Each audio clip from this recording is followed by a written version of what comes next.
Hello अस्सलाम वालेकुम guys, कैसे हो आप सब लोग। This is me Rahman Sheema, मैं तुम रहमान शीमा कैंड। I hope you all guys are doing well. काफ़ी अच्छा वेदर हुआ है मेरे पीछे, आप देख सकते हैं। मौसम भी काफ़ी अच्छा है, टेम्परेचर भी काफ़ी कम हो चुका है, लाइक अराउंड 7 डिग्री आ चुका है। So I thought why not make a video for you all. So आज की इस वीडियो में हम बात करेंगे कि अगर आप as a international student Canada आ रहे हैं 2024 में, सो आपकी इनकम कितनी होगी।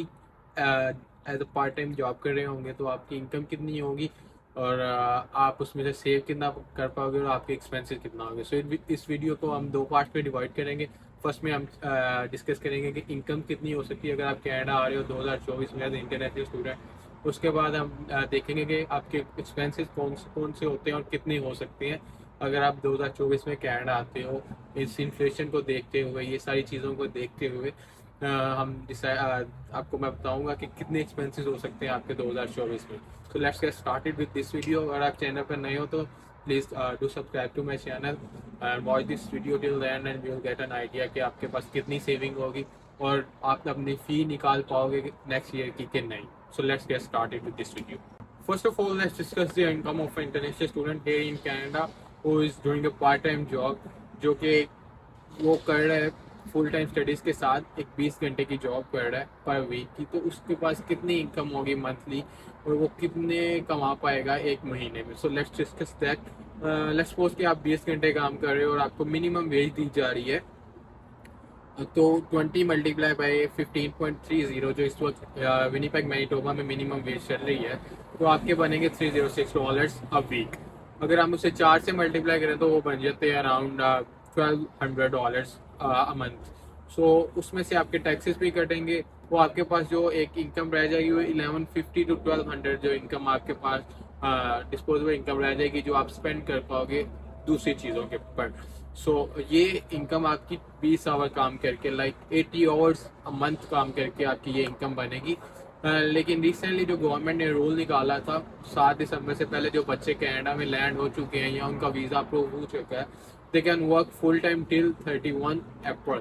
सो उनके पास फुल टाइम काम करने की इजाज़त है। एंड कुछ बच्चे फुल टाइम काम कर भी रहे हैं। लेट्स सपोज कि अगर आप 40 घंटे काम कर रहे हो, फुल टाइम काम कर रहे हो, तो आपकी कितनी इनकम होगी। आपकी इनकम 40 आवर्स से जो बनेगी वो होगी अराउंड $2400 समथिंग, क्योंकि अगर 20 कर रहे हो तो आपकी 1200 बनेगी। 40 कर रहे हो तो आपकी इनकम डबल होगी। Which was a very good step from the government, जो उन्होंने इंट्रोड्यूस करवाया, और काफ़ी बच्चे कर भी रहे हैं, उनसे बेनिफिट भी ले रहे हैं। आपकी इनकम होगी 2400, उसमें से टैक्सेस कटेंगे, अराउंड 2300 आपकी पॉकेट में आएगा।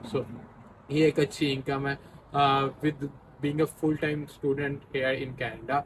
और मैंने न्यूज़ पढ़ी recently, they might extend this policy कि वो 30 आवर्स परमानेंट करते स्टूडेंट्स के लिए। जो फुल टाइम स्टूडेंट्स हैं इधर, उनके लिए 30 hours a week, they might make that change permanent. लेकिन अभी कोई फैसला नहीं आया। We have to wait till 31 April.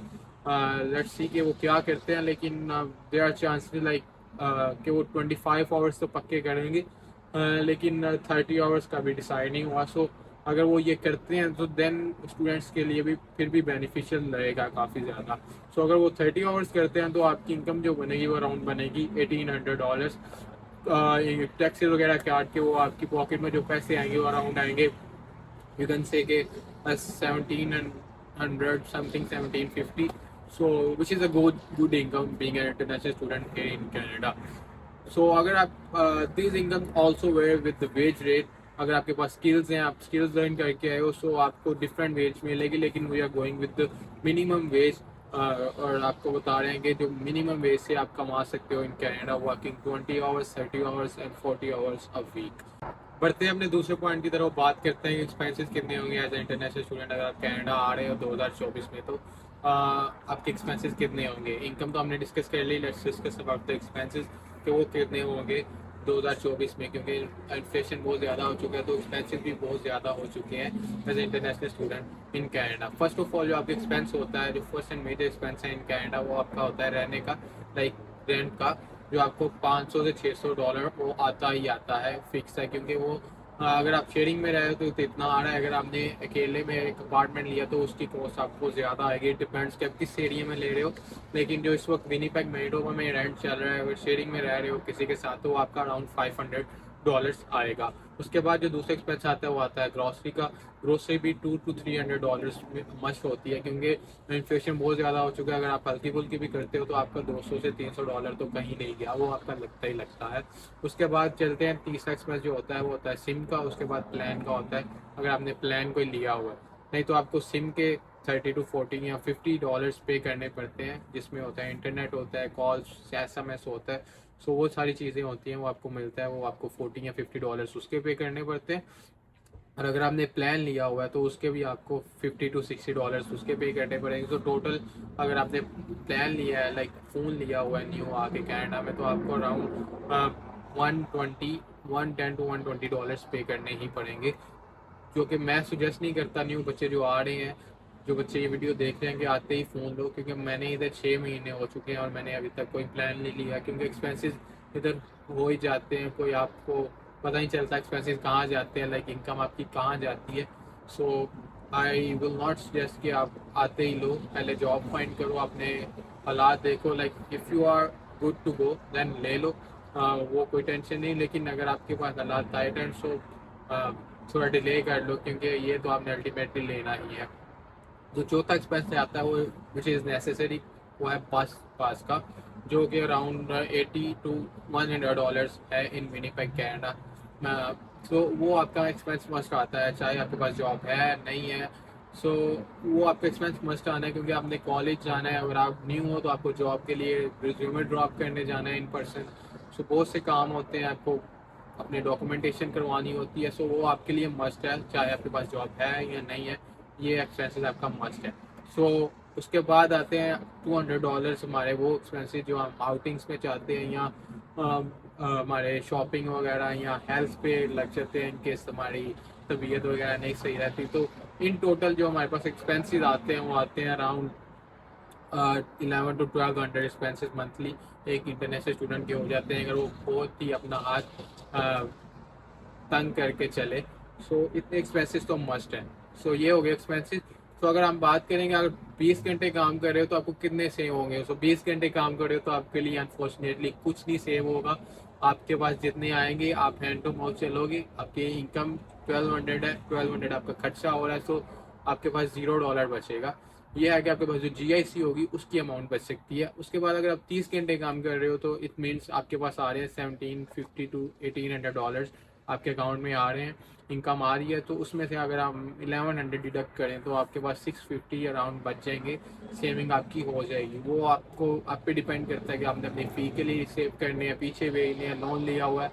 It depends on you कि आपने वो कैसे यूज़ करनी है अमाउंट।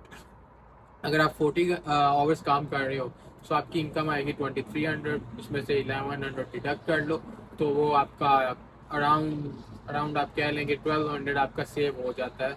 वो अगेन आई विल से कि वो आपके डिपेंड करता है कि आप कैसे सेव करते हो, आप पे डिपेंड करता है आप कितने एक्सपेंसेस करते हो। और अगर आप ये अपनी फ़ी के लिए ले लेते हो तो विच इज़ वेरी गुड, कि अगर आप फ़ी इकट्ठा कर रहे हो, अगर आपने लोन लिया है सो आपने लोन पे करना है। So these are the expenses. और ये एक ग्राउंड रियलिटी मैं बता रहा हूँ कि कनाडा में इतने एक्सपेंसेस आते हैं, इतनी इनकम आती है। ये कोई नहीं कि कनाडा में दरख्तों के साथ पैसे लगे हैं कि आगे उतार लेने हैं। कनाडा में भी अभी काफ़ी डिफ़िकल्ट हो चुका है, जॉब ढूंढना बहुत डिफ़िकल्ट हो चुका है, ऊपर से आवर्स नहीं मिलते अगर जॉब है तो। So it's getting very difficult. और ऊपर से PR की सिचुएशन भी आपको पता ही है कि काफ़ी रैपिड चेंजेस आ रहे हैं इमिग्रेशन में। सो लेट्स होप के सबके लिए बेहतर हो, सब PR हो जाएं और जिस जिस एम से आए हैं, जिस जिस गोल है जिनका, उनका पूरा हो। इनकम और एक्सपेंसेस की तो बात होगी। लेट्स डिस्कस कि अगर आप इंटरनेशनल स्टूडेंट कनाडा में हो तो आप अगले साल की अपनी फ़ी खुद निकाल पाओगे, being an international student in Canada working part time और full time. So I will say कि नो, बिकॉज सिचुएशन बहुत डिफिकल्ट हो चुकी है, जॉब मिल नहीं रही, आवर्स अगर जॉब मिल रही है तो आवर्स नहीं मिल रहे। सो आपके पास जो इनकम और एक्सपेंसेस का आया ना वो बहुत ज़्यादा हो चुका है। इनकम कम में, एक्सपेंसेस ज़्यादा होते हैं बच्चों के। सो आपके पास सेविंग कम में होती है। So I don't think so कि आप अगले साल की फीस निकाल पाओगे। अगर आप, मैंने जो सेविंग बताई है, अगर आप लोन लेके आओ तो आपको वो लोन भी पे करना है। सो आपके पास सेविंग ज़ीरो रहेगी। सो आप आपके जो फ़ी होगी अगले सेमेस्टर की वो ऑलमोस्ट इम्पॉसिबल है। लेट्स सपोज कि आप समर ब्रेक ले रहे हो तो उसमें भी आपको जॉब, फर्स्ट ऑफ ऑल तो जॉब ढूंढना बड़ी मुश्किल बात होगी अगर अनलेस अनटिल आपके पास एक अच्छा स्किल है या आपके पास कुछ लाइसेंस है जिसके ज़रिए लाइक सिक्योरिटी फोर्कलिफ्ट लाइसेंस हो गया, आपके पास ये सारे लाइसेंस वगैरह या कुछ स्पेशल स्किल है जिसके थ्रू आपको जॉब मिल सकती है कनाडा में और एक अच्छी जॉब मिल सकती है। लेकिन अगर आप और जॉब्स की बात करें तो वेरी डिफ़िकल्ट हो चुका है। बच्चे चाहते हैं कि वो आके मेहनत मजदूरी करना चाहते हैं लेकिन उनके पास कोई स्किल नहीं होता। सो आई विल सजेस्ट कि कुछ स्किल लो। I personally going for security license and forklift license क्योंकि इन डिमांड है। अगर पास कोई लाइसेंस होगा तो आपको जॉब जल्दी मिलेगी। सो बात करते हैं कि वाकई क्या फीस निकालना मुश्किल है, तो ऑयल से मुश्किल है और ऑलमोस्ट इम्पॉसिबल है। जो ग्राउंड रियलिटी जो इस वक्त सिचुएशन चल रही है कनाडा में वो बहुत ही टफ हो चुकी है इंटरनेशनल स्टूडेंट्स के लिए।